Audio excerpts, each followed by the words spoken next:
From the beginning of the pandemic, there were oddities. Spin started from the get-go, and not just from China.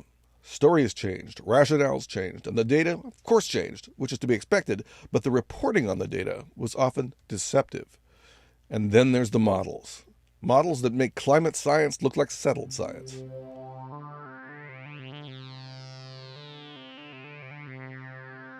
I was an early adopter of masks, but an early opponent of mandates and lockdowns. I was suspicious of the origin story from day one, the origin story of SARS-CoV-2. And our darkest conspiracy worries have evidence to back them up. The folks prescribing policy lied to us. Fauci admitted as much in congressional testimony, at least regarding masks. And the lockdown idea was new and untried, but it has become an orthodoxy overnight. Much of this is obviously ideological. The progressive reliance upon the expertise of credentialed bureaucrats and consultants has emerged more clearly than ever. Well, never before have experts proven themselves dolts or worse. So with that in mind, let's explore this further. Here begins episode 18. Welcome, gentlemen, to the LocoFoco Netcast. We're here to talk pandemic, but before we get too far, we should each introduce ourselves, because each of us has a name that might be a puzzle to some of us, right? Most normal people would look at our names and might have a difficulty pronouncing what we are. So my name is Timo Virkala. That's Timothy Virkala. That's Timothy Wirkman Virkala. And I'm at Wirkman on Gab and Locals.com and other social media. The last name is Finn Virkala. I don't know if you any catch that as a Finn thing. The middle name is the Frisian cognate, and it's spelled with an I and I don't know. So Lee, who are you? I'm Lee Waaks. I live in the Philadelphia area. My last name is just a made-up last name to avoid detection by, well, my grandfather, he wanted to avoid detection by the college admissions agencies, I guess, because he was Jewish, and there's a lot of discrimination back then. So he wanted to make sure he could get into dental school. But anyway, so I'm actually only half Jewish, but not that that matters. And we are talking to Olof, formerly lived in Sweden, well, Swedish native, and lives in the U.S. now. You want to introduce yourself, Olof? Sure, yes, absolutely. Olof here. Yes, I was born and raised in Sweden. Moved when I was, I lived in New York City for about a decade, and now I am residing in Central Florida. I work as a data scientist, so that's what I occupy myself with. And we're also talking to Rocco. Go ahead, Rocco. Yes, my name is Rocco Lucenti. I'm one of the co-hosts of the Liberty Conservative podcast. I've been a liberty activist for pretty much my entire adult life, going back to the Ron Paul campaigns. And I'm, very excited to come here and talk about this very important topic. Obviously, what's going on with COVID is extremely important, and it's worth talking about in these liberty circles that we're in. All right, so why don't we get started with Rocco? We're going to do a little Watergate interrogation. If you're kind of young, Rocco. I'm 55, and you look like you're about, under 30, possibly. Yeah, I'm 25. Okay, so we're going to start off with, what did you know, and when or how did you know it? That's kind of a Watergate question. So when did your skepticism kick in about COVID-19? Well, I was really skeptical from right off the bat. It was very difficult for me to see things as being as serious as people were saying they were going to be. And part of that was because of the data that came out of China, which we ended up finding out was not necessarily the best data. But that was the initial thing which led me to think that this might not be as bad as people are saying. There was only a few thousand deaths in China at the time, and we had people saying that we were going to have millions of hospitalizations, possibly tens of millions, and that we were going to have anywhere from high hundreds of thousands to low millions in deaths. And I was skeptical of that conclusion from right off the bat. But really, I think that the moment that sprung me as an all-out skeptic of the narrative that this is as bad as some of these predictions had said it was going to be was when Neil Ferguson of the Imperial College revised down his model. And to be clear, he didn't revise it down as much as some people said he did. There were people who said that he revised his predictions down by something like 95%, and that wasn't exactly accurate, because his high-end prediction was somewhere, I believe, around 500,000, and he ended up revising that down to about 20,000 deaths predicted in the UK at the time. And when he revised it down, he actually quoted a rate of spread that was higher than what he had thought before. And that triggered my alarm bell, because I'm not a data scientist. I'm not somebody who's necessarily familiar with the medical data.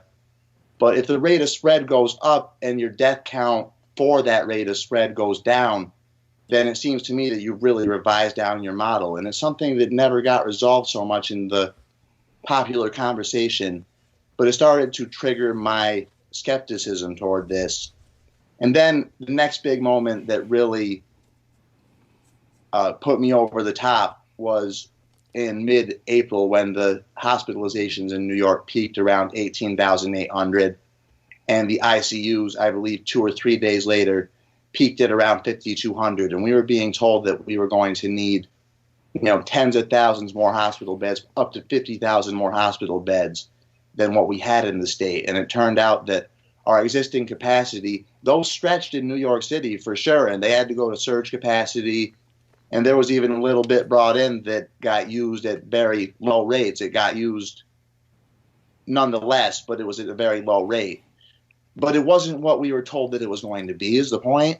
And in everywhere but New York City, it was far below what we were told it was going to be. And I thought that, we might have a change in what was going on in our public policy response at that point. But things only seemed to get more and more drastic as time went on.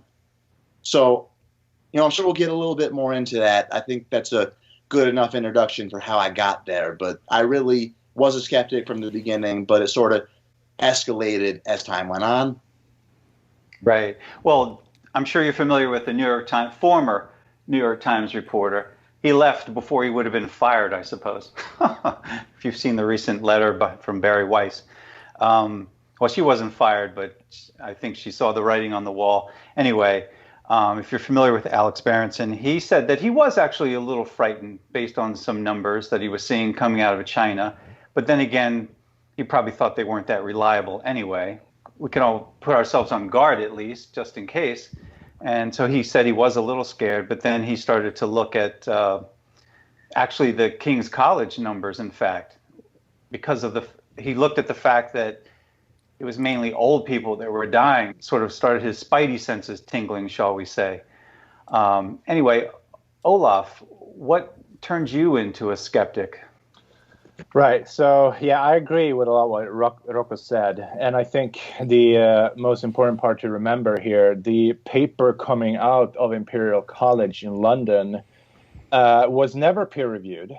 It was never published. So this is a paper that, didn't go through the rigor academic standard that every other paper does. But I think it's the only probably paper in the world that was never published, never peer-reviewed, that has had such a disastrous effect on public policy around the world. Like, they based everything on the data, on the modeling from Neil Ferguson coming out of the paper from Imperial College that was never even published. So that's a little bit crazy to me to think that that's what they went with. So I'm not someone who says, this virus is nothing and there's nothing to be, you shouldn't be cautious and this is a hoax or whatever. I think it's a danger for some people, and I recognize that, and I think it's reasonable to take it, relatively seriously. But what they have done in response to it is what kind of flips me out a lot. It's, I think that what they have done in response will have far worse consequences and effects on society in the long run than the virus itself. And I don't see it even that's scarcely debatable anymore. I mean, what they have done and what the long-term effects will be lingering for how long, I don't know, but it seems like 40 to 50 million people out of work in the U.S. alone. And if we were to count like unemployment statistics the way they did during the Great Depression. This is already worse than the Great Depression, or maybe now has regained a little bit recovery. But when it was, at its worst, it was really bad. And so, and then I see, all these. There's no statistical correlation whatsoever between, a lower fatality rate and shutting down society. That's another thing that kind of raises a red flag. That this, how much does this have to do with the virus, and how much is it that they're just using it as an excuse to drive something else? And what is that something else? What is the end goal? And that is what worries me. Rocco, what do you think that end goal is? You probably have some ideas, some suspicions. Well, it's really a great question, because what they've been doing is fundamentally irrational. I mean, the data that's come out from the United Nations about the people who will be put at risk of starvation because of this, the data that's come out about the increase in calls to the suicide hotlines, the increases in drug overdoses. I mean, in the United States in May, we had a 42% increase in heroin overdoses. And this is something that has a massive death impact, which impacts younger people mostly, when the age stratification of this virus mostly impacts the not just old, but the very old. I mean, it seems that the average age of death of this virus is either as old or older than the average age of death in America as it stands today. But to answer your question about what do I think the agenda at play here is, I try not to be a conspiracy theorist, and I try not to presume people have fundamentally evil motives. I don't think that anybody was necessarily trying to crush their own economy on purpose. But I think that when you start to do something like this, when you decide that you are going to shut down, it has to be justifiable, because you're going to put millions of people out of work. And if it ends up not being all that serious in people's minds, let's say that it fizzles out immediately and nothing happens, then you're only going to have millions of people mad at you. Nobody's going to consider you a hero. So the second you pull the trigger on a lockdown, the second you pull the trigger on such a serious policy measure, you are fundamentally connected to how that policy unfolds and to the level of necessity of that policy. And you have a political interest in escalating the degree to which you are saying that policy is necessary. And if the data begins to diverge from the idea that it was necessary, then your political interest really isn't in saying that. Your political interest is more in hiding that as much as you can. And it is in making claims about the notion that what you did was what caused the spread to stop, and that what you did was what mitigated these things, even though most of the modeling was accounting for the social distancing measures that you had put into place. So I think that a lot of it's pure political interest. I think that a lot of it is also about the 2020 election in terms of people's reticence to give into anything that Donald Trump wants to do and to say that he's been correct on anything whatsoever. And I think that those are really the main motivating factors at the moment. Right. Well, I saw someone joke on Facebook, I guess it was, that Trump derangement syndrome is a worse virus than COVID-19. And to me, what that illustrates is the fact that there is a large degree of tribalism, of course. That's natural. We all root for our political team. All groups do it. And we're all prone to bias, no matter what.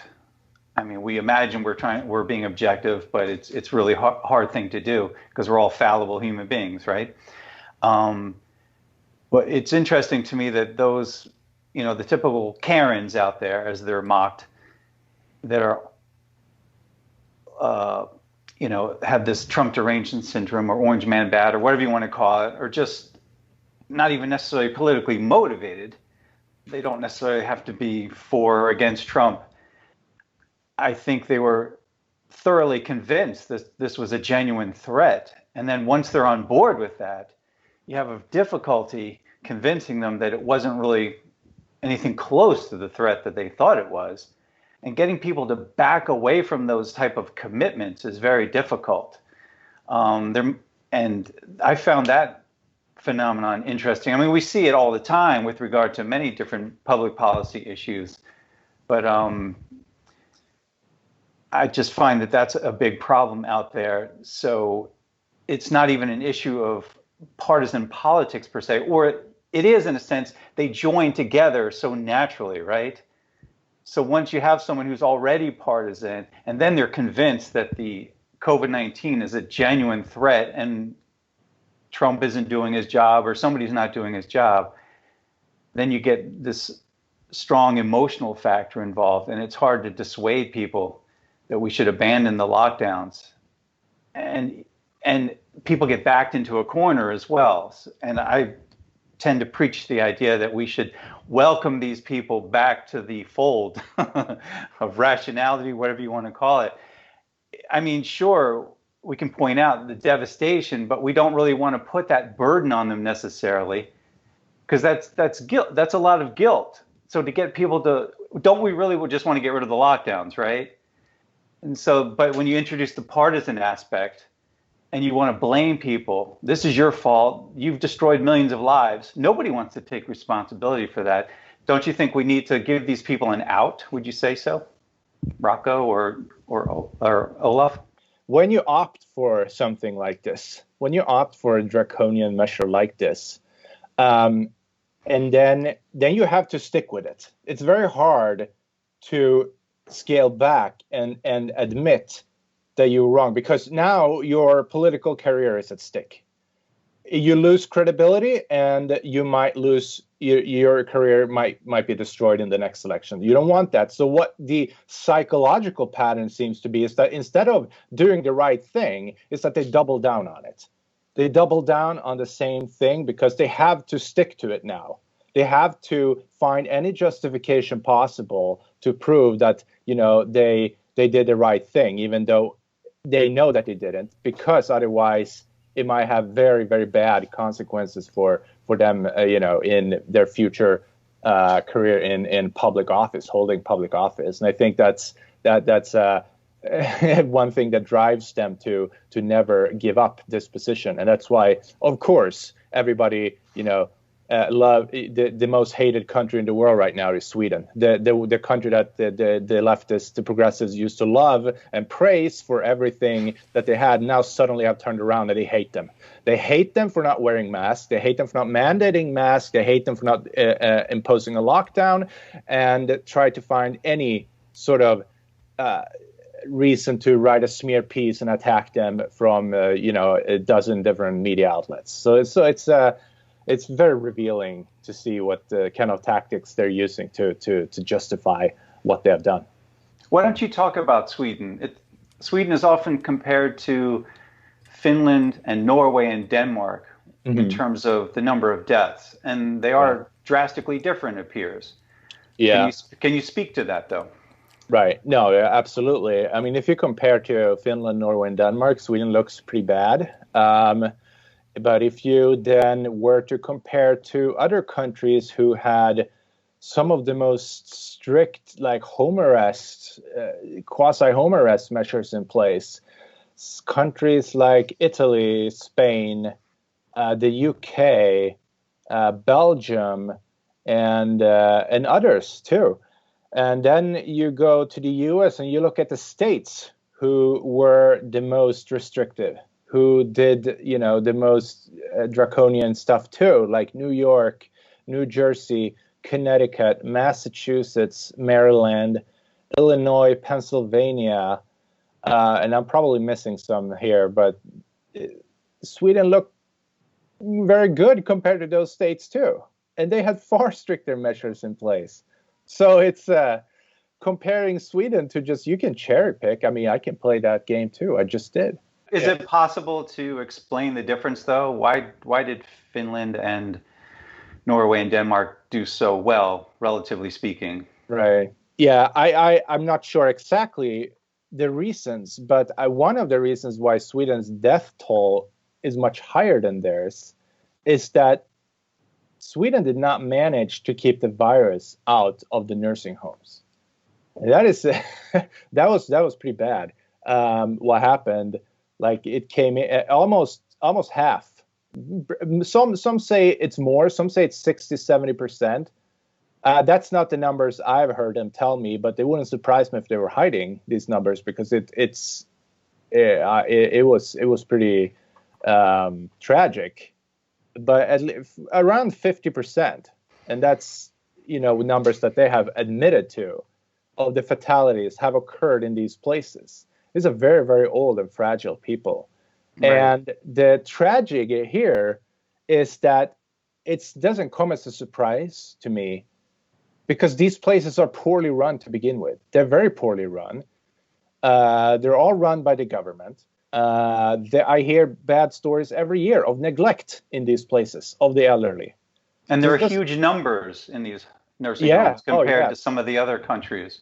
Oh yeah, they like they're gigantic warehouses for old people, I've heard. Not that I've checked into it, but that's what I heard. Yeah, sometimes there are hundreds of them living there. Or it depends. It could be smaller too, but there are some larger ones. At least in Stockholm, an area of Stockholm that is pretty densely populated. And if the virus managed to get in there, it can get pretty bad. And they, like I said, they're not managed very well normally either. Every year, like I hear stories about neglect going on. I'm like, that. That's not a place I want to end up living in at the end of my life. But these are very, very old people, and it tells you something about the disease. This is not the disease that will hit and hurt the reasonably healthy, middle-aged, young people. There's no reason you should, confine them to imprison them in their own homes. And so, yeah, that's that explains a lot. I'm not sure what Norway and Finland and Denmark did. They might have smaller. I've heard from other people who live there that those homes are smaller. There are fewer people living in them. That could be one reason, and they might run them better too, or they just, I don't know. It's bad luck too. That because they like to say this, right? Well, you didn't do enough. Well, one of the restrictions that were actually mandated by the Swedish government, and there were not many, there were just a few. But one of the restrictions that they harped on a lot and stressed a lot was that you cannot visit these places. We're locking them down. Those were the places that were locked down, and those were the places that were hit. So again, what they didn't even work. They did take measures against visitation in these places, and didn't allow people to enter, only personnel, and yet they couldn't keep the virus out. So again, that didn't work. If you're talking about you want to impose more restrictions, well, it didn't even work. So yeah, I mean it's sad, but again, you can't just cherry pick. And I love it when they take Sweden, then they put it against the United States of America of 324 million people, this giant landmass, and compare the little Scandinavian country and think that that's like a valid statistical comparison. It's absurd. It's like saying, okay, well, if Sweden is doing worse than Wyoming, Nebraska, and Hawaii, then they must have failed. Is that what you're telling me? That's crazy. You compare them to, equally sizable countries within the U.S., which would be the states, and look how they have done. And then you can make some more reasonable draw some more reasonable conclusion. And it's not that there is any connection at all between shutting down the economy and locking down the country, that would lead to a lower fatality rate. That correlation doesn't even exist. So, let alone causation, correlation is not even there. Right. Olof, I noticed on your Facebook page, I believe your avatar says, "Go outside." And yeah. I understand that Finland has a very, very hot summer, that they're talking about global warming again because it's so warm this year. Mm-hmm. So maybe some of the old people actually went outside. It has been encouraged. It's not like they're telling you to stay inside either. They're encouraging you to go outside. As every single day, I've listened to the press conference, I've taken notes, and I have downloaded the data and looked at the data and transformed the data into some meaningful stuff. And what they're saying is go outside because it's good for your immune system. We want you to be outside because otherwise you're going to be vitamin D deficient, and that's not good for you. So that's encouraged, not discouraged. But probably some old people did go outside, but then again, you're confined to like these courtyards, so it's not like people could visit you anyway. You know, these places aren't very they're sort of enclosed complexes. I noticed on your Facebook page, Rocco, that you are keeping track of the second wave, any alleged second wave, and that's a thing that people are concerned about. I sent you an Atlantic magazine article. I don't know if you had a chance to look at it. They're talking about the rise in cases and that we shouldn't be surprised about a second wave. Do you have some thoughts on that? You know, I do, but I just want to add a little bit on the point about Sweden right now. You know, sure. It's important, I think, when we talk about Sweden to remember what we were told was going to happen on the basis of their policy that they had implemented. The Imperial College of London model predicted that they were going to suffer more than 85,000 deaths as a result of the policy that they implemented. And even if they imposed a European-style lockdown similar to Italy and a couple of these other nations, they were still supposed to have in the area of 35, 40,000, and they didn't even get close to that. I mean, I think they're at 55, 5,600 at the moment, so it's not even remotely within the realm of what they were saying. And I think that we need to confront people with this fact over and over again, quite frankly, because they lied about what was going to happen if you allowed people to have freedom. And Sweden proves that, and they want to move the goalposts and say, oh, well, what about Denmark? What about Norway? What about all these other nations who has slightly fewer deaths? When the reality is that 5,600 deaths in a nation of 10 million people, when you said that there was going to be mass graves as a result of this policy, it's clear that what they did was the more cautious, the more reasonable, and the more correct approach. And the economic data out of the country shows it as well. But to answer your question about the case spike that we've had going on, the so-called second wave, I think that it's important to remember that in most of these places, this really is an initial wave. It's really the first time that there has been a spike in cases in those states, places like Florida, places like Texas. They didn't really get hit at first by this. They had some cases for sure, but they did not have the kind of spike that you're seeing right now. And what we've seen is the sort of rapid case growth, which would be indicative of that. But that being said, the death tolls, which have gone up some, there's no doubt about that, they have not followed the rapid rise in cases. And I think that, you know, really I'm watching worldometers very, very closely this week and looking at the state by state and seeing what's going on to see if we end up having a major death spike week over week. Because last week was the first week that we did have a little bit of an increase. And if that continues this week, and that's a sign that there is a little bit of a problem. And so far it hasn't. So far it's pretty much flatlined. And just judging on where we are at this moment today, which that's always dangerous when Texas and California come in at the end. But, you know, judging by where we are right now at this moment, things look fairly good. So, you know, I think that the important thing with the case spike is that you have to look at the hospital capacities in these states. You have to look at what's going on in the places where there are hospitalizations that are rising and whether or not those rises in numbers actually correlate with the problem with dealing with the additional capacity. I mean, right now, there's more than 23% hospital bed capacity in the state of Florida, and their ICUs have more than 18% capacity, and that is well beyond what these places normally run at in terms of vacancy. You know, typically during normal times, these hospitals are not going out there and trying to keep as many beds as they can open. This is a COVID thing. This is something that they've done in reaction to this virus.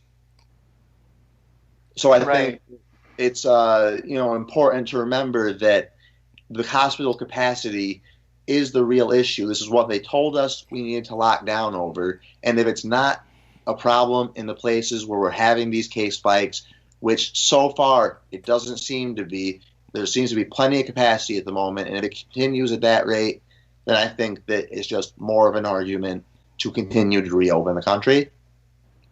Right. I expected a second wave of sorts because once people are out there and being exposed to other people who might actually be sick or asymptomatic or whatever, that they might get sick and some of them might end up in the hospital. But that doesn't mean we're not on the tail end there of a decline, a considerable decline in deaths, just because you get a little spike here and there.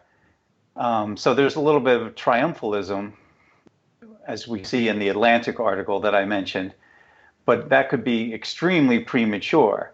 And I think there was an Israeli epidemiologist, I could be wrong, but he was saying that there was a 70-day cycle for this thing. It's not exactly 70 days when you look at when it started and when it started to end, but in terms of like when deaths really started increasing and then when they started declining, it is about 70 days. And because the virus has basically killed off most of the people it's going to kill, and then it's mutated possibly into something less virulent, and now we're in that tail end. So we've seen the worst of it, most likely. So I think maybe the people who are concerned about a second wave are actually premature, which I think is what you're saying, correct?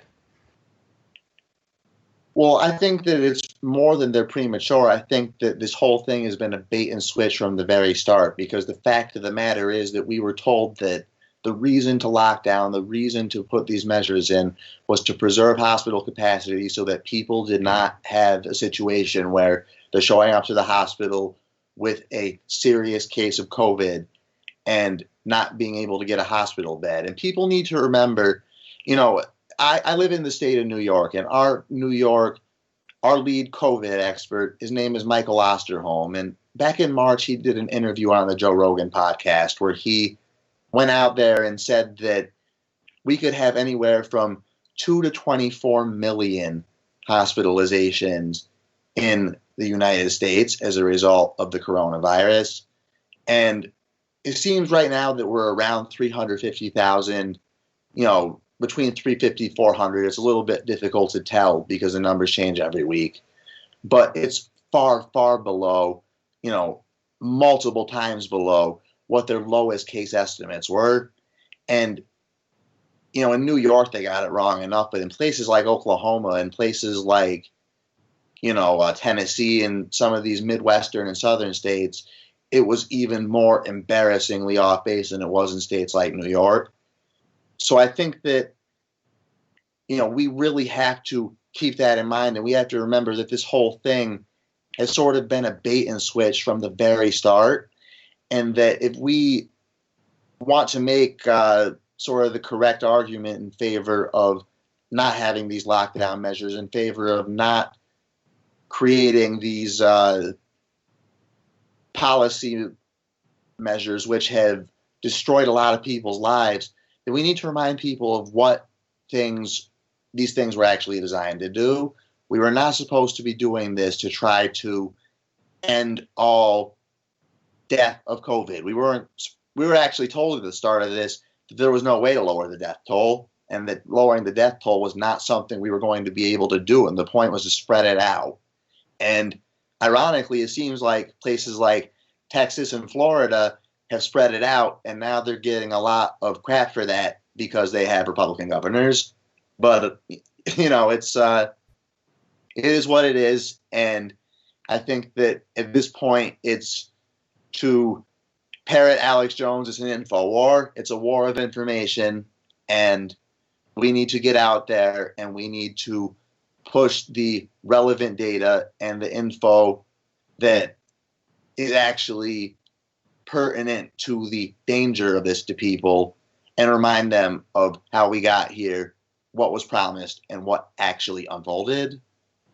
I agree with all of that, but I do want to repeat what I said earlier, and maybe you disagree. I think we do want to give these people, it won't necessarily be the politicians, but we do want to give a lot of people who have doubled down, as Olof said, a chance to back away. So we do want to hold people accountable for sure, but we don't want to make them feel guilty because in many cases, they were the victims of propaganda. They weren't propagandizing themselves. They sincerely believed that this was a threat. And of course, there was that element of partisanship, but we're all partisan, we're all biased. So we do want to give people a chance to back away. But I can understand that people would be angry if we destroyed the economy for no reason at all. Right? Well, yeah. Not no reason, but not a quote unquote justifiable reason without regard for cost. Go ahead. I take your point, Lee. I definitely take your point that it is that you don't want to rub people's faces in it, so to speak. You don't want to make them feel as if they supported the most disastrous public policy failure since the Great Depression, which is what they did. But you don't want them to feel that way because it's not all that productive.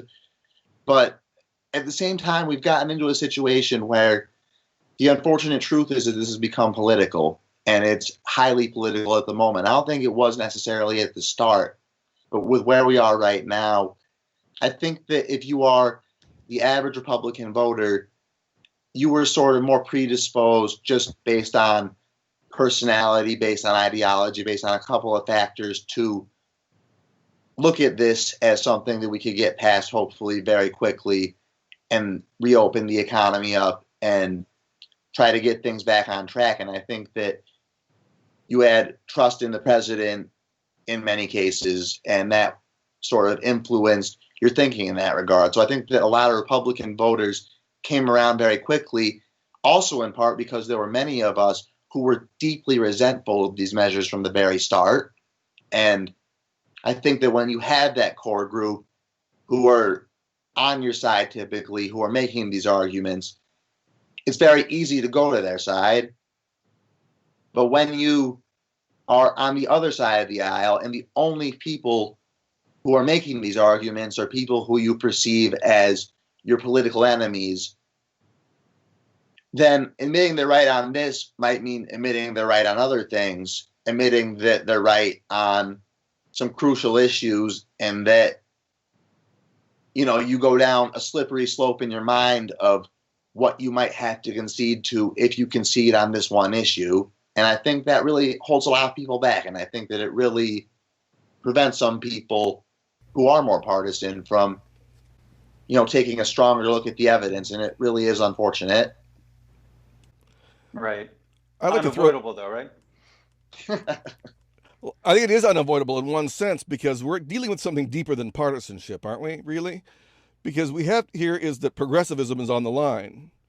Progressives have always believed that policy should be made by experts. Experts who are credentialed, are in the bureaucracies, or are consultants. And this was driven by experts in the bureaucracies like Fauci and in consultants like the character in Great Britain, whose name I always forget, because it's very much like the historian Niall. Yeah, right, Neil Ferguson, Niall. Yeah, but they like this because what has progressivism always been about? It's the liberty of all must be taken away for the benefit of the underprivileged or the at risk. Right? We can't have capitalism, we can't have freedom, free markets, because the poor will be hurt very, very much. Now, it's a bizarre idea, but that is what their idea is. And they have a group of people who are susceptible to being devastated by the virus. And the experts are telling them that the thing to do is to take away all our liberty so that we can save those people. And that's a huge, huge impetus for them to just throw out all reason and become religious maniacs in this cause of the lockdowns. So how do you get to buy that? Yeah, no, it's funny because it's not funny, but it's kind of when you look at the narrative and how it has unfolded from the beginning. it was never even proposed. It was never an idea to escape the virus altogether. That was never the point of this. The point was to stretch the curve. They call it flattening the curve, but it's really stretching it. The area under the curve is the same. They just want to stretch it to give us more time, give the hospitals more time to deal with sick people. That was the whole idea. And that turned then into, oh, we can't have any viruses. We can't have any cases at all. We need to move to 0 cases or else we can't open up. That's insane. Like you can't. You look at similar viruses that have been going around. These things don't go away. They usually come back. I mean, the seasonal flu come back every year, so it's really crazy how they have manipulated this whole narrative into from going from we just need to have some restrictions in place so that we can deal with all the sick people and give us more time to. We can't, if there's one sick person, we can't open up anything. We need to avoid the virus altogether, which is, of course, ridiculous if you just think about it. Right. But the virus is still out there, though, right? And there are still huge numbers of vulnerable people in their 60s, 70s, and 80s, 90s, 100 plus. And people tend to freak out when they have imposed something like a lockdown. It's very tough. It's very hard to climb out of it. Like, how do you climb out? What do you open up first? Okay, so you're going to start opening up some businesses, maybe. And then you see, okay, so there's a little regional outbreak here. What are you going to do? Are you going to lock down everything again then and try something else? Once you've imposed this, it's really hard. It's really, really hard to climb out of it. Because you're going to panic every time you see some little surge of regional cases coming up. Which is why it's nice to see, that some, and I attack Sweden pretty much all the time. I was born and raised there and lived there for a long time, but I can say when they do something right, like what they have done is actually sustainable. Like they can carry this strategy for pretty long, like probably years if they had to. Like they just say, keep a distance. What are the most important what are the most important things that we have known for like 200 years or so? It's like washing hands. We've known that for about 150 years. That reduces the spread of infection. And keeping a distance, keeping a little distance to people, that's much more important than wearing a mask. That's what they say, too. And the reason they give is this, and it's interesting. The paradoxical thing of wearing a mask is that people now think that they are safe, that they can't catch the virus. And that allows them to go, into these situations which they otherwise would not go into because they think that they're protected now. And of course they're not. So, and instead of like what they say in Sweden too, they say, well, if you have symptoms, you should stay home. Don't go outside.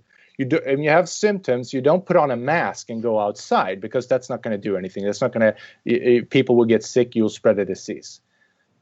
And that, I think, is what will happen if you start like encouraging or even mandating masks, that people think now that this is some kind of like protection shield that would allow them to, stay in very close proximity, gather together. And they think like, oh, it's okay, I have a mask, so I won't get sick. Well, that's not true. I mean, the most important thing, if you don't want to get sick, is probably to keep a little distance to people, which is what they say. But now this mask will give them this false sense of security, and I think that can actually hurt people. Like old, vulnerable people can get hurt if you have this false sense of security. This is your security blanket, and you can't get people sick, and you can't get sick yourself. So you let down your guard, and you don't care anymore, which could be dangerous if this virus is harmful to some people. That's the kind of behavior you don't want to see. You still want people to be reasonable and kind of like don't go and cough close to somebody else. I mean and just because you have a mask and think that that's going to help, so where this kind of masks, I believe, can have the opposite effect of what they want them to have. Right. So the virus is still out there, Rocco. What do we do? What do we do with all those old folks that are worried about cutting their lives short by 1 to 2 years or 3 to 4 years? Do you have any thoughts on that? Yeah, well, no, it's a good question. And I think that one of the interesting pieces of data that I saw came from Dr. Johnny Anitas out of Stanford. And he did a study on the stratification of COVID deaths. And what he found was that about 92% of the deaths are coming from about 9% of the population. And, you know, a lot of those are older people. Some of them are. There are some younger people who are in high-risk categories. But, you know, really it's about 92% of the deaths that are coming from about 9% of the population. And when you look at the age stratification of it, it's really an extreme age stratification. When you look at the CDC provisional death count, about 59.5% of the deaths that have come in have been people who are 75 and over, and about 80% of them have been people who are 65 and over. Right now, the number of people who are 54 and younger who have died of COVID between February 1st and now, according to the CDC provisional death count, is 9,222. You said the cutoff was 54? Yeah, 54 and under. See, I'm 55. Now I'm nervous. Do I need to be worried? Well, you know, I'm not a doctor, so far be it from me to give anybody personal advice. I mean, I've steered clear from that from the very beginning, and I will continue. Hold on now, though. Hold on. You have been giving personal advice in a sense, because you recently lost a staggering amount of weight, and you've been emphasizing the fact that a lot of people who are obese and have the underlying health problems that go with that probably should be losing weight if they really are scared of the virus. Do you want to talk about that for a second? That's a bit of health. That's a bit of advice, right? Well, you know, that's kind of me throwing it in the faces of people who are trying to take my freedom away, if I'm being honest. There's not very much good faith behind that particular argument. It's I understand that. It's actually a good point, though.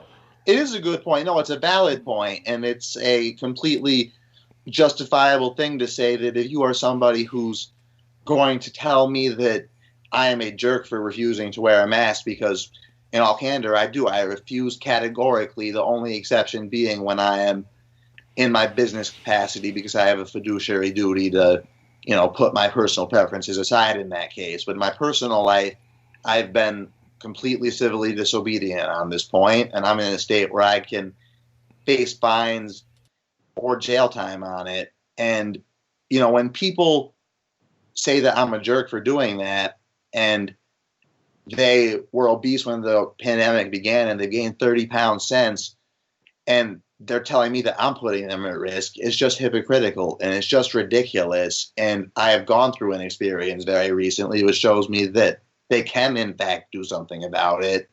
And the fact that they don't shows that they're kind of full of it. You know, they're hypocritical. They're not very serious about their presuppositions, and they are trying to impose something onto me without making the changes that they are supposed to make on their own. So, you know, even though it's not necessarily a troll, because like you said, it is a valid point, but it's not necessarily a point that I make with the thought that the people who I'm talking to are going to receive it well. But it is the truth, and I think that it's something that's worth pointing out, that the people who are making these Karen arguments to you are not actively trying to reduce their own comorbidities if they have those, then they're not serious about it, and it's justified to call them out. Right. Well, what I think happens, and I'm just guessing here, I think people psychologically compartmentalize. We often think that something won't happen to us. We know that we can all get hit by an oncoming car if we're not careful. But we don't walk around with that constant fear hanging over our head. And I think that applies even in the case of COVID-19. You feel like you're doing what you should be doing. You're wearing a mask out in public, even though it probably is useless. But nevertheless, as Olof stressed, you have that psychological security because you actually believe that masks will work, right? Because you've been told that they do something, not nothing. The government would just lie to our faces, would they? Well, so I think even when people are overeating as a form of comfort during this COVID-19, maybe they're worried about job insecurity, it doesn't matter. Even if they're just gluttonous, period. I think they psychologically compartmentalize. And this isn't really an important point because I get what you were saying.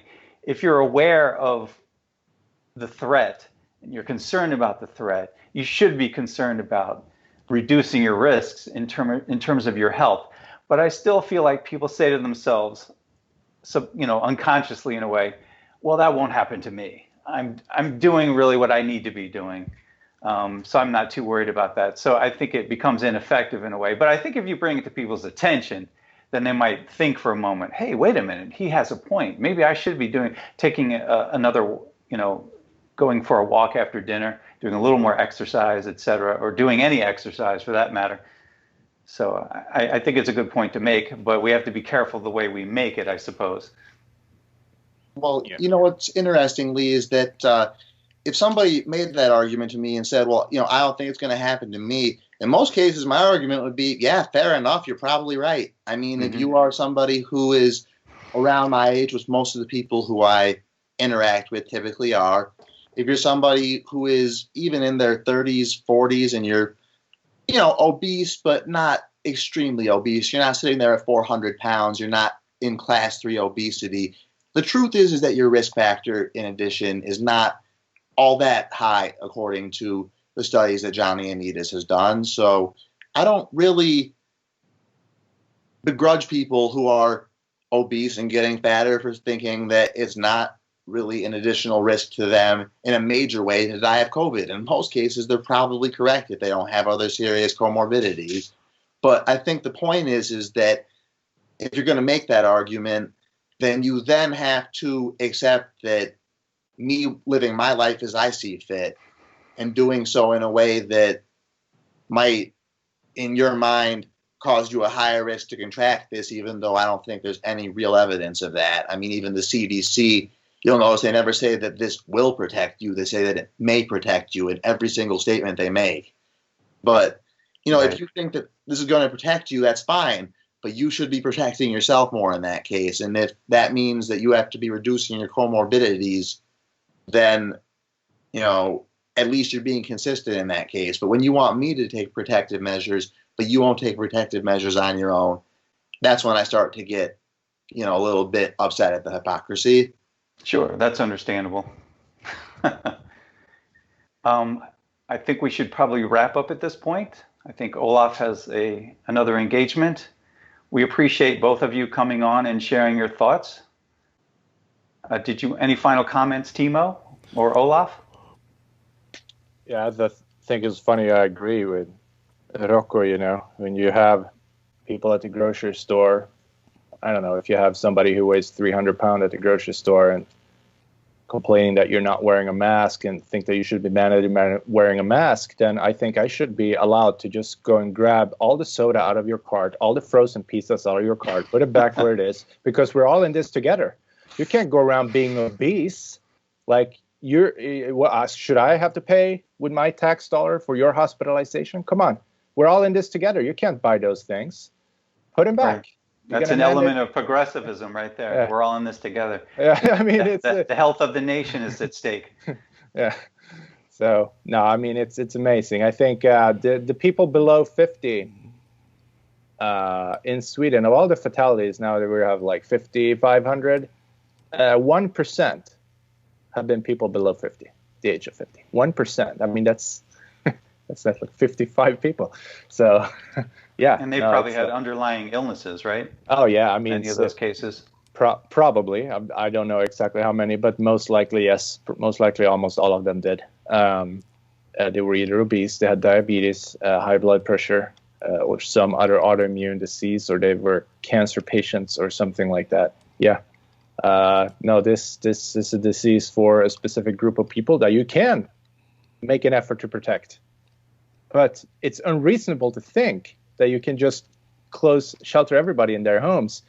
And by the way, if you're ever going to overcome something like this, I mean, usually in the past, when you have looked at other pandemics, the way you overcome them is either you find there's a vaccine, okay, fine, but now that's a whole other discussion. But either it's that, or you have sufficient developed immunity among the general population that it becomes much more statistically hard for the virus to find a non-immune host to infect.